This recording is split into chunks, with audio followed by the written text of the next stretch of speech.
दुनिया तुम्हें उस वक्त तक नहीं हरा सकती जब तक तुम खुद से ना हार जाओ। दुनिया एक ढलता हुआ साया है, अगर ये तुम्हारे लिए बाकी भी रहे तो तुम इसके लिए बाकी नहीं रहोगे। आपका एक अच्छा दोस्त हो सकता है हमेशा आपसे बहुत ज्यादा लड़ता हो, मगर आपकी आंखों में आंसू देखकर वो सारी दुनिया से लड़ जाता है। जब आप किसी से नफरत से बात करो और वो आपको मोहब्बत से जवाब दे तो समझ जाना कि वो आपसे खुद से ज्यादा प्यार करता है। खुदा से मांगो तो नसीब मांगो, अक्ल नहीं, क्योंकि बड़े बड़े अक्लमंद नसीब वालों के यहाँ गुलाम होते हैं।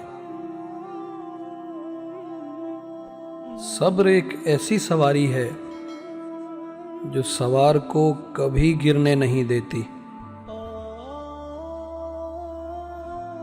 दुश्मन चाहे कितना भी अच्छा दोस्त बन जाए, उस पर एतबार मत करना।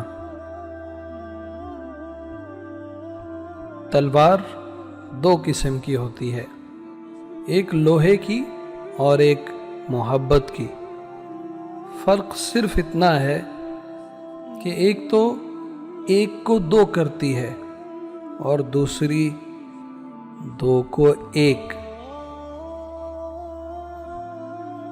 जब किसी चीज से खतरा महसूस करो तो उससे दूर मत भागो, बल्कि उसका सामना करो, क्योंकि खतरा खौफ से बेहतर है। जब तुम्हारे दिल में किसी के लिए नफरत पैदा होने लगे तो फौरन उसकी अच्छाइयों को याद करो। अपनी जबान की तेजी अपनी मां पर मत आजमाना कि जिसने तुम्हें बोलना सिखाया है।